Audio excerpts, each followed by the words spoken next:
Feedback দিছে advantage Assam 2.0 সময়ত আমি মেদান্ত হস্পিটালৰ লগত এখন মেমৰেণ্ডাম অফ আণ্ডাৰষ্টেণ্ডিং চহী কৰিছিলোঁ যে এখন ছুপাৰ স্পেচিয়েলিটি হস্পিটাল তেখেতসকলে গুৱাহাটীত প্ৰতিষ্ঠা কৰিব। আজি সেই প্ৰতিশ্ৰুতিকে আগুৱাই লৈ গৈ তেখেতসকলে 3টা ইণ্টিগ্ৰেটেড প্ৰকল্প আনিছে। প্ৰথম গুৱাহাটীত এখন মেদান্ত হস্পিটাল হ'ব, যাৰ জৰিয়তে 5,000 লোকে ইয়াত নিয়োগৰ সুবিধা পাব। 100খন বিচনাযুক্ত এখন মাদাৰ এণ্ড চাইল্ড হস্পিটাল হ'ব আৰু বাহিৰৰ পৰা অহা ৰোগীসকলৰ এটেণ্ডেণ্টসকল যাতে থাকিব পাৰে তাৰ কাৰণে লেমন ট্ৰী হস্পিটাল এখনো ইয়াতে লেমন ট্ৰী হোটেল এখন ইয়াতে প্ৰতিষ্ঠা কৰা হ'ব। এই 3টা প্ৰকল্পই প্ৰায় 6,000ৰ পৰা 7,000 যুৱকৰ নিযুক্তিৰ বাট মুকলি কৰিব আৰু অসমৰ উদ্যোগীকৰণৰ দিশত এটা বৃহৎ পদক্ষেপ পেলাবলৈ সক্ষম হ'ব। এডভান্টেজ অসম 2ৰ পিছত আমি যি ধৰণে কাম কৰি গৈছোঁ, ডিচেম্বৰলৈকে আমি প্ৰায় 1.5 লাখ কোটি টকাতকৈ ওপৰত আমি বিনিয়োগ ধৰাতললৈ আনিব পাৰিম। হয়তো অলপ তাতকৈ বেছিও হ'ব আৰু 3 বছৰৰ ভিতৰত আমি সেই সময়ত হোৱা আটাইবোৰ কমিটমেণ্টক আমি ধৰাতললৈ আনিব পাৰিম। আজিৰ দিনটো আমাৰ বাবে অত্যন্ত প্ৰাপ্তিৰ দিন। মই মেদান্ত হস্পিটাল আৰু কুকুন হস্পিটাল, লেমন ট্ৰী হস্পিটালৰ হোটেলৰ উদ্যোক্তাসকলক, বিশেষকৈ ডক্টৰ নৰেশ ত্ৰেহান আৰু ৰবি জয়পুৰীয়াকে আদি কৰি সকলোকে মই ধন্যবাদ জনাইছোঁ।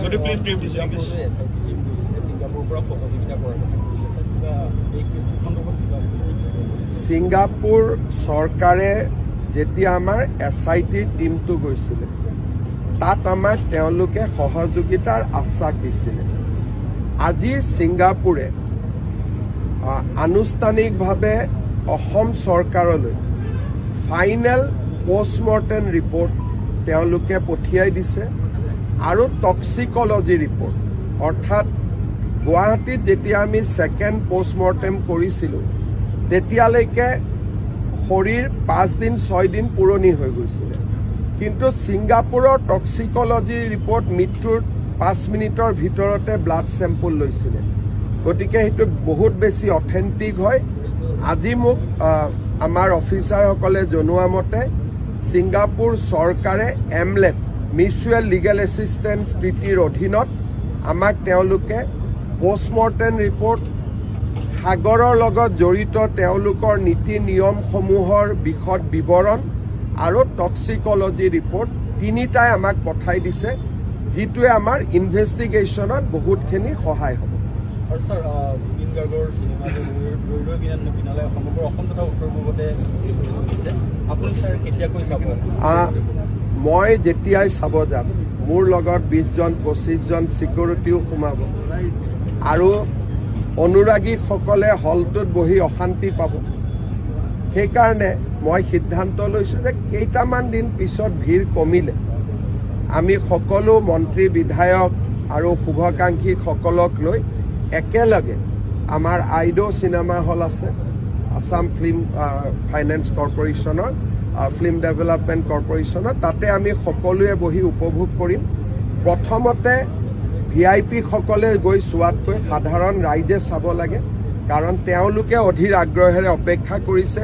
আমিতো চোৱাৰ বহুত সুবিধা পাম। অন্ততঃ প্ৰথম এসপ্তাহ সাধাৰণ ৰাইজক মন্ত্ৰী বিধায়কে দিগদাৰ নকৰিলে ভাল। স্যাৰ, মেট্ৰিক সিনেমা হলে ৰাতিপুৱা ঠিক 4:25 মিনিটত প্ৰথম শ আৰম্ভ কৰিছে। যথেষ্ট অনুৰাগী ভিৰ কৰিছে। এইটো চব এইখন জুবিনৰ শেষ চিনেমা, গতিকে সকলো জুবিনৰ অনুৰাগীয়ে চিনেমাখন চাব চেষ্টা কৰিব। ৰাতিপুৱা শ্ব' দিয়াৰ কাৰণে, ৰাতি শ্ব' দিয়াৰ কাৰণে সকলোৱে সুবিধা পাব। আৰু মই ভাবোঁ যে চিনেমাখন চোৱাৰ ক্ষেত্ৰত চিনেমা হলসমূহে যিমানেই ৰাইজক সহযোগিতা কৰিব পাৰে, সুবিধা কৰি দিব পাৰে, সিমানেই ৰাইজে চিনেমাখন চোৱাত সুবিধা পাব। Sir, the postmortem report from the Singapore authority, will the SIT able to submit this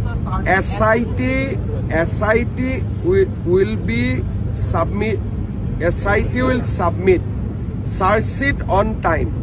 Already they have made substantial progress, and as I told you that Assam Police will unearth a larger picture, and whatever brief I have got so far, the SIT is absolutely confident, and they said that they will be able to give total justice to Jubin Garg. ইয়াতে যিসকলে জাষ্টিস লাগে বুলি কৈ আছে আৰু কিছুমানে জাষ্টিস দিব চেষ্টা কৰি আছে, ইয়াত দুই ধৰণৰ মানুহ আছে। কিছুমানে কৈ আছে জাষ্টিস লাগে আৰু কিছুমানে জাষ্টিস দিবৰ কাৰণে যোৱা একমাহ ধৰি দিনে ৰাতি নোখোৱাকৈ চেষ্টা কৰি আছে। গতিকে আমি জাষ্টিস বিচৰাসকলে, যিসকলে আমাক ন্যায় দিয়াৰ কাৰণে যোৱা এমাহ 10 দিন ধৰি দিনে ৰাতিয়ে কষ্ট কৰি আছে, তেওঁলোকৰ কাৰণে আমি প্ৰাৰ্থনা কৰিব লাগে যাতে তেওঁলোক সফল হয়। ছ'চিয়েল মিডিয়াতো জাষ্টিস ফৰ জুবিন গাৰ্গ লিখিলেতো নাপাব জাষ্টিস। জাষ্টিস দিবৰ কাৰণে কোনোবাই দিনে ৰাতিয়ে পৰিশ্ৰম কৰিব লাগিব, আৰু SIT টিমটোৱে সেই পৰিশ্ৰম কৰি আছে। ৰাতি 2-3 বজালৈকে তেওঁলোকে দিনে ৰাতিয়ে কাম কৰি আছে। Electronic evidence, medical evidence, cross examination, কোৰ্টৰ পৰা কোৰ্টত 164 ষ্টেটমেণ্ট ৰেকৰ্ডিং, নীৰৱে তেওঁলোকে বহুত ডাঙৰ কাম কৰি গৈ আছে। মই ডিটেইলছ সোধা নাই, কিন্তু মোটামুটি যিখিনি কথা মই জানো যে যিসকলৰ মনত অলপো সন্দেহ আছে যে জুবিন গাৰ্গে জাষ্টিস নাপাব নেকি, ডিচেম্বৰৰ 15 তাৰিখে তেওঁলোকে নিজেই নিজৰ ষ্টেটমেণ্ট বদলাব লাগিব, আৰু তেওঁলোকে ক'ব বাধ্য হ'ব যে অসমৰ SITয়ে এটা সুন্দৰ কাম কৰিবলৈ সক্ষম হ'ল। আগতেও মই বহুতবাৰ মানুহক ভুল প্ৰমাণ কৰি আহিছোঁ। এইবাৰো যিবিলাক political leader Akhil Gogoi type ভাবে যে আমি জাষ্টিস দিব নোৱাৰিম বুলি, তেওঁলোক আকৌ মিছা প্ৰমাণ হ'ব, তেওঁলোক ভুল প্ৰমাণ হ'ব, আৰু আমি আকৌ এবাৰ মানুহক আমি প্ৰমাণ কৰিম যে আমি কিমান কমিটেড আৰু কিমান serious. Sir, Bangladesh has tried to read the Northeastern region, that some political leaders also advocating these things. You see, Congress party আৰু আমাৰ ইয়াত যিটো মিয়া পাৰ্টি আছে, এই গোটেইবিলাকে অসমক বাংলাদেশৰ লগত লগ লগোৱাব খোজে, আৰু তেওঁলোকে সেইকাৰণে ইয়াত বাংলাদেশৰ ৰাষ্ট্ৰীয় গানো গায় আৰু তাকো জাষ্টিফাই কৰে।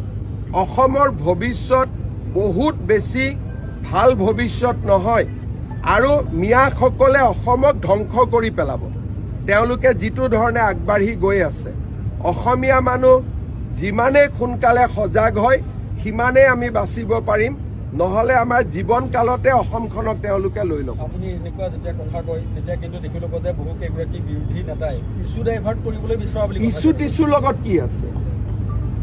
জুবিন গাৰ্গৰ ন্যায়ৰ ইছ্যু ডাইভাৰ্ট নহয়। 17 তাৰিখে আমি দিমেই চাৰ্জশ্বিট, সেইটো ইছ্যুটো মোৰ কাৰণে ক্ল'জ ইছ্যু, কাৰণ মই অলৰেডি অৰ্ডাৰ দি দিছোঁ যে 17 তাৰিখে চাৰ্জশ্বিট দিবই লাগিব। সেইকাৰণে মোৰ কাৰণে এইটো ইছ্যু নহয়, কিন্তু বাংলাদেশী মিয়াটো ডাঙৰ ইছ্যু। মাটি যি দখল কৰিছে, ছোৱালী উঠাই লৈ গৈছে, সেইবিলাকৰ লগত জুবিন গাৰ্গৰ তুলনা নহয়। সেইবিলাক হ'ল আমাৰ জীৱন মৰণৰ সমস্যা। আমি ক'ত জীয়াই থাকিম? এইটো ইছ্যু ডাইভাৰ্ট হ'ব নোৱাৰে। বাংলাদেশী মিয়া ইছ্যু অসমত অহা 30 বছৰলৈকে থাকিব। এইটো ইছ্যু ডাইভাৰ্ট কোনেও কৰিব নোৱাৰে, কাৰণ সত্ৰৰ মাটি লৈ যোৱা হিমন্ত বিশ্ব শৰ্মাই বনোৱা ইছ্যু নেকি? লাভ জেহাদ হিমন্ত বিশ্ব শৰ্মাই বনোৱা ইছ্যু নেকি? আমাৰ যে গোটেই মাটিবোৰ আজি 30 লাখ হেক্টৰ মাটি দখল কৰি থৈছে, এইটো হিমন্ত বিশ্ব শৰ্মাই বনোৱা ইছ্যু নেকি? জুবিনৰ ন্যায় নিজৰ জেগাত, তাক আমি দিমেই 100%। বাকী ইছ্যুবিলাকতো নোহোৱা হ'ব নোৱাৰে। আজি সকলোৱে কয় অমুক কৰিব নালাগে তমুক কৰিব নালাগে এবাৰ লুৰিণ গগৈ কৈ দিয়ক না যে মই ইলেকশ্যনো নেখেলো জুবিনৰ ন্যায়ৰ কাৰণে এই যে ন্যায় পাৰ্টি এটা আছে অৰিজিনেলখিনি বেলেগ প্ৰকৃত অনুৰাগীখিনি বেলেগ যিখিনি ডুপ্লিকেট ন্যায় পাৰ্টি জীৱনত জুবিনক সমালোচনাই কৰি থাকিলে এদিনো জুবিনৰ ভাল কথা নকলে এই ডুপ্লিকেট ন্যায় পাৰ্টিটোৱে কৈ দিয়কচোন মই ইলেকশ্যন নেখেলো বুলি ইটো হ'ব নালাগে সিটো হ'ব নালাগে লগত ইলেকশ্যনো নুঠো বুলি কৈ দিয়ক কয় বোমা ফুটাব নালাগে পূজা কৰিব নালাগে ইটো কৰিব নালাগে সিটো কৰিব নালাগে লগত অখিল গগৈয়ে কৈ দিয়ক যে এবাৰ ইলেকশ্যনো হ'ব নালাগে লুৰিণজ্যোতি গগৈয়ে কৈ দিয়ক এবাৰ ইলেকশ্যনো মই নেখেলো দুখতে সেইটোতো নকয় এই গোটেই ডুপ্লিকেট যিটো ন্যায় পাৰ্টি তেওঁলোকৰ লক্ষ্যটোৱে হ'ল ইলেকশ্যন কিন্তু আমি হৈছোঁ অৰিজিনেল ন্যায় পাৰ্টি সেইকাৰণে 17 ডিচেম্বৰত আমি সম্পূৰ্ণ তথ্য ৰাইজৰ আগতো লৈ আহিম কোৰ্টৰ আগতো লৈ আহিম আৰু মানুহ মানিবলৈ বাধ্য হ'ব যে আমি কিমান ডাঙৰ কাম উইদিন দ্য টাইম আমি কৰিব পাৰিলোঁ মই ইমান কনফিডেণ্টলি কৈ আছোঁ যেতিয়া তাৰ পৰা আপোনালোকে বুজি পাওক যে মই কিমান বেছি কনফিডেণ্ট যে ডাঙৰ তথ্য সহকাৰে SIT ৰিপৰ্ট হ'ব আৰু বহুত অসমৰ নজনা মানুহে বহুত কথা জানিব এতিয়া অখিল গগৈয়ে ক'ব হিমন্ত বিশ্ব শৰ্মাই কেনেকৈ গম পালে মই দেশৰ গৃহমন্ত্ৰী ৰাজ্যৰ গৃহমন্ত্ৰী যিখিনি মই গম পাব লাগে সেইখিনিতো মই গম পাবই লাগিব ডিচেম্বৰ লাষ্ট ডেট হয় 19 তাৰিখে তেওঁ ঢুকাইছিলে গতিকে আমি 3 মাহত দিব লাগে গতিকে 17 ডিচেম্বৰটো আমি লাষ্ট ডেট ধৰিছোঁ কিন্তু SITয়ে মোক কোৱা মতে তাতকৈ আগতেই কাম হৈ যাব মই লাষ্ট ডেটটো কৈ আছোঁ আৰু কেইজনমানে মোক হত্যা বুলি কোৱাৰ কাৰণে মাজে মাজে জোকাই থাকে তেওঁলোকৰো মুখত চূণ পৰিব মই এটা ব্ৰডকাষ্টত কৈছিলোঁ হত্যা শব্দটো কোৱাৰ কাৰণে মাজে মাজে CMে হত্যা কৈছিলে CMে যি কয় ভাবি চিন্তি কয় CMে এটা কথাও উপৰুৱাকৈ নকয় মানে 17 ডিচেম্বৰ লাষ্ট ডেট লক্ষ্মণ ৰেখা তাৰ আগতে হ'ব গতিকে 17 ডিচেম্বৰৰ আগত হ'ব কিন্তু লাষ্ট ডেটটো হ'ল 17 December Sir, Gaurav Gogoi hasn't yet spoken a word against the person who sang the Bangladeshi national anthem in Barak Valley. Gaurav Gogoi Pakistani agent purely Pakistani agent আৰু মই কোৱাৰ কাৰণে সাহস আছে যদি মোৰ ওপৰত ডিফামেশ্যন কেছটো দিয়ক he is a pure Pakistan agent মোৰ লগত যিমান তথ্য আছে মই যিদিনাখন আপোনালোকক দিম সিদিনাখন আপোনালোকে গম পাব হি is A 100% Pakistani agent He has been planted by foreign power in the state of India, in our country. He is a planted person. আৰু তাৰ উপযুক্ত প্ৰমাণ লৈ মই কথাটো কৈছোঁ নিয়ম মতে ইলেকশ্যন আছে বুলি ইলেকশ্যন নাথাকিলেতো মই আৰু কঠোৰ হৈ দেখুৱাই দিলোহেঁতেন কিন্তু ইলেকশ্যন আছে কিবা এটা কৰিলে মানুহে ক'ব যে পলিটিকেল কাৰণত কৰিলে নহ'লে মোৰ হাতত ইমান দিন যিমানখিনি তথ্য আছে তাৰ পিছত তেওঁ আচলতে মুকলিভাৱে ঘূৰি থাকিবই নোৱাৰে কোনোবাই ভাবি আছে যে কাগজ নাই নেকি 10 ছেপ্টেম্বৰত দেখুওৱা নাই কিন্তু ময়ে হয় মই যি কৰিব লাগে টাইমত কৰিমেই যি কৰিব লাগে 100% আৰু he is a pure Pakistan agent and as a chief minister মই কৈ আছোঁ he is a planted person মই এজ এ চিফ মিনিষ্টাৰ কৈ আছোঁ খালি প্ৰেছ কনফাৰেন্সখন কৰা নাই কাৰণ নহ'লে ক'ব আকৌ জুবিনৰ ইছ্যু ডাইভাৰ্ট কৰা বুলি যিটো আপুনি এইমাত্ৰই ক'লে সেইকাৰণে জুবিনক ন্যায় প্ৰদান কৰাৰ কামটো কৰি লৈয়ে ইটো কামত হাত দিম হ'ব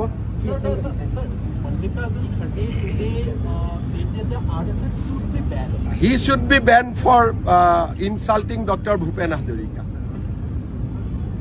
Mallikarjun Kharge should be ban for insulting doctor Bhupen Hazarika ইমানে ক'লো আৰু কি ক'ম হ'ব মই আহিলোঁ বাংলাদেশৰ পৰা অসমত আছোঁ মোৰ দেউতা মা 14 গোষ্ঠী মোৰ বাংলাদেশত ঘৰ যদি বাংলাদেশী মানুহবিলাকে সদায় মোক লিটাৰেচাৰ দি থাকে ৰেডিঅ'ত বজাই থাকে ব্ৰেইন ৱাছ কৰি থাকে তেতিয়া মোৰ লয়েলিটিটো আইনগতভাৱে ভাৰত কিন্তু মানসিকভাৱে মোৰ লয়েলিটিটো থাকিব বাংলাদেশত ভাৰত আৰু বাংলাদেশৰ কাজিয়া লাগিলে মই কোনফালে যাম সেইটো এটা সিদ্ধান্ত আজিয়ে ল'ব নোৱাৰি।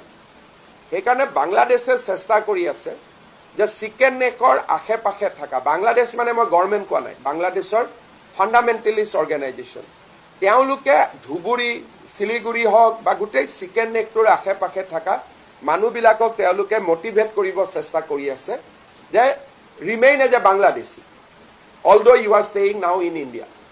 এই যে ফোন কল আহিছে, ৱাল ৰাইটিং হৈছে, it is part of that conspiracy. সেইকাৰণে মই সদায় কওঁ যে উত্তৰ পূব ভাৰতৰ মানুহ, পশ্চিমবংগৰ মানুহ, অসমৰ মানুহ, we are living on a fire. আমি নিজেও নাজানো যে এটা সংঘাত হ'লে আমাৰ ভৱিষ্যত কি হ'ব। যেতিয়ালৈকে সংঘাত নহয় চব ঠিক আছে, যেতিয়া সংঘাত হ'ব, large section of people whose original residence in the Mymensingh district, Rangpur district, where their loyalty will go'. এইটো আজি আমি কোনেও ক'ব নোৱাৰোঁ, সেই সময়তহে আমি গম পাম। সেইকাৰণে এই কথাবিলাক কোনো পলিটিচিয়ানে উত্তৰ দিব নোৱাৰে। আমিও সাৱধান হৈ থাকিব লাগে। We should be very very careful. Assam খুব next 20 years in Assam will be very very critical and very very difficult period. সেইকাৰণে মই ভাবোঁ যে these are not what I am speaking as a politician. 25 বছৰৰ ৰাজনীতি কৰাৰ পিছত মই দেখিছোঁ যে because we could not take many steps earlier, now আমি এতিয়া এটা বিপদৰ পৰিসীমাৰ ভিতৰলৈকে সোমাই গৈ আছোঁ। বেলেগ নালাগে, উৰিয়াম ঘাটৰ এভিকশ্যনতে চাওক, 12-13 হাজাৰ মানুহ শিলচৰৰ পৰা গৈছে, বৰাক ভেলীৰ পৰা গৈছে, কৰিমগঞ্জৰ পৰা গৈছে, মণিপুৰৰ পৰা গৈছে, বৰপেটাৰ পৰা গৈছে, ধুবুৰীৰ পৰা গৈছে। তাত এইবাৰ ইলেক্টৰেল লিষ্টত 20,000 মানুহ হ'লহেঁতেন। তাৰমানে এটা উজনিৰ দুৱাৰ মুখতে ডাঙৰ ঘাটি এটাই বহি গৈছিল। চ' কিন্তু অসমীয়া মানুহে এইবোৰ নজৰো দিয়া নাই। এতিয়াও দুই এজনে কৈ আছে নাই নাই ইহঁতে নাগালেণ্ডৰ পৰা মাটি ৰক্ষা কৰি আছিলে। নাগালেণ্ডৰ পৰা মাটি ৰক্ষা কৰিব কাৰণেতো 2জন CM ফোনত কথা পাতিলেই হ'ল। চ' আমাৰ মানুহে বিশেষকৈ লেফ্ট মানুহবিলাকে, সেকুলাৰ চ' কল সেকুলাৰ মানুহবিলাকে অসমক কিমান বিপদত সোমাই দিছে বুজি পোৱা নাযায়। যোৱাকালি বিশ্বনাথত এভিকশ্যন হ'ল, DCয়ে মোক কৈছে ছাৰ বিহালীটোতো আছে। তাৰমানে নৰ্থ বেংকখন য'ত আমি সাধাৰণতে ভাবোঁ যে নাই চব ঠিক, তো কালি মই চতিয়াত যাওঁতে তাতো DCয়ে কৈছে ছাৰ ইয়াতো বহুত মানুহ আছে। তাৰমানে একোটা জেগাত যেতিয়া বহি লয়, আৰম্ভ ক'ৰ পৰা হ'ল, তেজপুৰৰ কাষত, এইটো কি জেগা, 5 মাইল, 5 মাইলত তেওঁলোকে এটা কেন্দ্ৰ বনাই ল'লে। তাৰপিছত দে ষ্টাৰ্টেড স্প্ৰেডিং। চ' প্ৰথমতে চেণ্টাৰ এটা বনাই লয়। উৰিয়াম ঘাটটো চেণ্টাৰ বনাই লৈছিলে, যেনেকৈ তেজপুৰত 5 মাইলটো চেণ্টাৰ বনাইছিলে। আৰু এবাৰ 5 মাইলত যোৱাৰ পিছত এতিয়া বিহালী মানুহখিনিক সুধিলে কয় আমি 5 মাইলৰ পৰা আহিছোঁ, বিশ্বনাথৰখিনিক কয় আমি 5 মাইলৰ পৰা আহিছোঁ। উৰিয়াম ঘাটত ঘাটি কৰিলে, কৰি তেওঁলোক গ'ল গোলাঘাটলৈকে, যিটো আমি নেঘেৰী বিল ইজ গোলাঘাট কনষ্টিটুৱেঞ্চি। নেঘেৰী বিলৰ নেক্সট ডেষ্টিনেশ্যন হৈছে তিতাবৰ কনষ্টিটুৱেঞ্চি, এডাল লাইনতে আছে, আছাম নাগালেণ্ড বৰ্ডাৰ। তিতাবৰ পৰা নেক্সট ডেষ্টিনেশ্যন হ'ল সোণাৰী, সোণাৰীৰ নেক্সট ডেষ্টিনেশ্যন হ'ল নাহৰকটীয়া। গতিকে এই বস্তুটো লৈ যদি আজি আমি ব্ৰেক কৰি নিদিলোহেঁতেন, নাগাটো আহিব 1 কিলোমিটাৰ মাটি, কিন্তু এওঁলোক গৈ গৈ পালেহেঁতেন সোণাৰীলৈকে, যিটো আমাৰ মানুহবিলাকে ৰিয়েলাইজেই কৰিব পৰা নাই। সেইকাৰণে কেতিয়াবা কেতিয়াবা মই অশান্ত হৈ থাকোঁ যে আমাৰ মানুহখিনিয়ে বুজিয়ে পোৱা নাই যে আমি কি জেগাত বহি আছোঁ। অকল উজনিখনেই বাচি আছিলে। এতিয়া মই এতিয়া 24ত মাৰ্ঘেৰিটাত যাম, গোটেই মাৰ্ঘেৰিটাখনত সোমাই গৈছে। মই তাৰ কাৰণে 24ত মাৰ্ঘেৰিটাত প্ৰগ্ৰেম ৰাখিছোঁ, আলোচনা কৰিম। কিন্তু কোনেওতো আগত এইবিলাক এটা কৰিলেও আমাৰ মানুহখিনিয়ে ই এনেকুৱা কৰিছে উল্টাহে ক'ব খোজে। মানুহখিনিয়ে বুজিয়ে পোৱা নাই যে আমি ক'ত আছোঁ। আজি 2য় বছৰৰ বাবে আমি নিযুত মইনা আঁচনিৰ শুভ আৰম্ভণি কৰিলোঁ। যোৱা বছৰতকৈ এইবাৰ নামভৰ্তিৰ পৰিমাণ দ্ৰুত গতিত বৃদ্ধি পাইছে আৰু কলেজত ছোৱালীৰ ড্ৰপ আউটৰ সংখ্যাও দ্ৰুত গতিত কমি গৈছে। এই বছৰ নিযুত মইনা আঁচনিয়ে 3,50,000 ছাত্ৰীক সামৰি লৈছে। আজিৰ অনুষ্ঠানতে মই নতুন কৰি পলিটেকনিক আৰু ডিগ্ৰী 3rd ইয়াৰ বা 5th ছেমিষ্টাৰৰ যিসকল ছোৱালীয়ে শিক্ষা গ্ৰহণ কৰিছে আৰু ITI যিসকল ছোৱালীয়ে প্ৰশিক্ষণ লৈছে তেওঁলোকৰ বাবেও নিযুত মইনা আঁচনি ঘোষণা কৰিছোঁ। ইয়াৰ ফলত এই বছৰ নিযুত মইনা আঁচনিৰ পৰিসৰ আৰু 1 লাখ বাঢ়িব, অৰ্থাৎ প্ৰায় 4.5 লাখলৈকে আমি গৈ পাবগৈ পাৰিম। এই সুন্দৰ আঁচনিখনৰ শুভ আৰম্ভণি আজি অসমৰ প্ৰতিখন কলেজতে হৈছে, প্ৰতিটো স্থানত হৈছে। মন্ত্ৰী বিধায়কসকল উপস্থিত আছে। মই সকলোকে, বিশেষকৈ শিক্ষা বিভাগৰ মন্ত্ৰী ৰণোজ পেগু ডাঙৰীয়া আৰু তেওঁৰ সতীৰ্থসকলক আজিৰ এই সুন্দৰ অনুষ্ঠানৰ বাবে অভিনন্দন জনাইছোঁ। আজি 4:30 বজাত ইলেকশ্যন কমিশ্যনৰ প্ৰেছ কনফাৰেন্স আছে। কি ছাবজেক্ট আছে মই নাজানো, কিন্তু অসমত যি ধৰণে ইলেকশ্যন কমিশ্যনে নিৰ্দেশ দিয়ে আমি তেনেকৈ কামবিলাক হাতত ল'ম। আমি অসমত পলিগেমিৰ বিৰুদ্ধে, বহু বিবাহৰ বিৰুদ্ধে এখন আইন আনিম। 25 নৱেম্বৰত এই আইনখন সদনত উপস্থাপন হ'ব আৰু কোনোবা ব্যক্তিয়ে যদি প্ৰথমগৰাকী মহিলাক ন্যায়ালয়ৰ জৰিয়তে বিবাহ বিচ্ছেদ নকৰাকৈ যদি দ্বিতীয় বিবাহ কৰে, তেওঁৰ 7 বছৰ বা ততোধিক সময় তেওঁ কাৰাদণ্ড ভুগিব লাগিব। किसका ऊपर?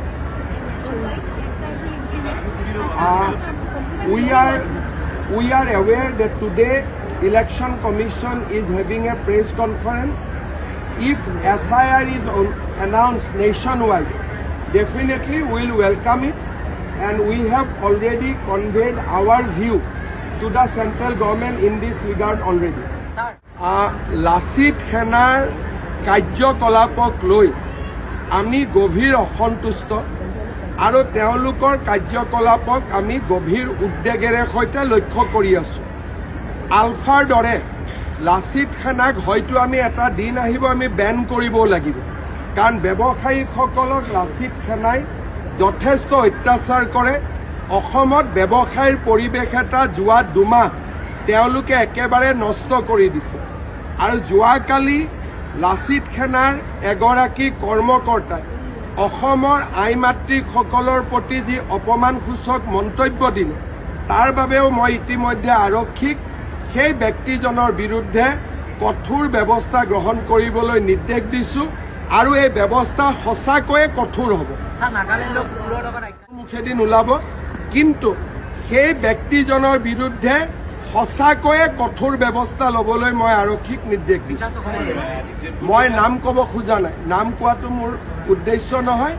যোনে অসমীয়া মাতৃৰ বিৰুদ্ধে বেয়া শব্দ প্ৰয়োগ কৰিছে তাক মই মানি ল'ব নোৱাৰোঁ, আৰু এই ব্যক্তিজনে ক্ষমতা কেনেকৈ ব্যৱহাৰ কৰিব লাগে তাক শিকিব লাগিব, আৰু সেইখিনি শিকাবৰ কাৰণে যি কৰিব লাগে চৰকাৰে কৰিব।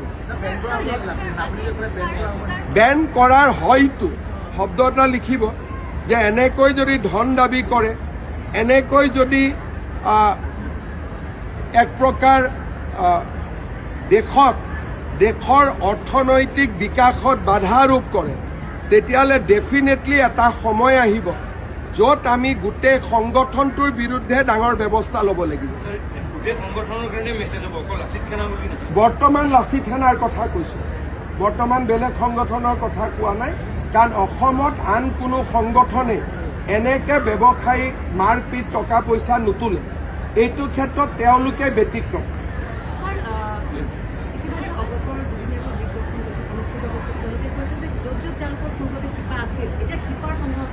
তেখেতসকলে শিপাৰ সন্ধানত লিপ্ত হ'ব বুলি কৈছে। মই তেওঁলোকক শুভকামনা জনাইছোঁ আৰু তেওঁলোকক মই অভিনন্দন জনাইছোঁ, কিন্তু লগত এইটোও কওক, ধেমালিতে কৈছোঁ, চিৰিয়াছলি নহয়, বিজেপিয়ে নিজৰ শিপাডাল এৰি নিদিয়ে। তেওঁলোকে আমাক বিচাৰিব নালাগে, তেওঁলোক নিজে এটা ৰাজনৈতিক দল, তেওঁলোকে প্ৰতিদ্বন্দ্বিতা কৰিব পাৰে। আমি দিয়া আৰু থোৱাৰ মালিক নহয়। তেওঁলোকে যোৱাবাৰো 22-25খন আসনত প্ৰতিদ্বন্দ্বিতা কৰিছে, এইবাৰো কৰিব পাৰে। আৰু আমিতো চিট ভগোৱাৰ মালিকটো আমি নহয়, চিট ভগোৱাৰ মালিক অসমৰ ৰাইজে। গতিকে অসমৰ ৰাইজেহে সিদ্ধান্ত লয় কোন ক'ত জিকিব, আমি কেনেকৈ সিদ্ধান্ত লওঁ। স্যাৰ গুৱাহাটীত কেইবাটাও ঘটনা হৈছে, আজিও ডেড বডি এটা হৈছে আৰু মই তাতে চৰকাৰী স্বেচ্ছাসেৱক কোনো নাই, গতিকে এইবিলাক কাৰ নামত কি চলি আছে লাহে লাহে চাব লাগিব।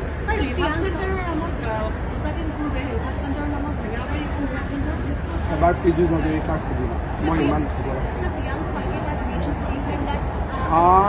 He is a Priyank Kharge is a first class idiot. He has insulted Assamese youth, and Congress has not yet condemned Priyank Kharge. Perhaps we might file a case against him because he has said that Assam doesn't have educated, competent youth. That is an insult to entire Assamese youth.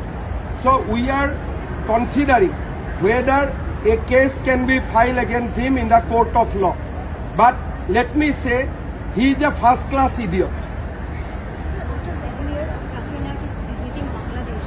While he is most I think probably- somebody told me he is already a AIDS patient.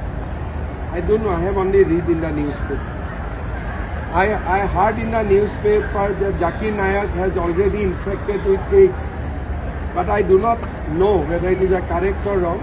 But I definitely pray good health for every human being. But he is going to Bangladesh. He is visiting He is not coming to Assam.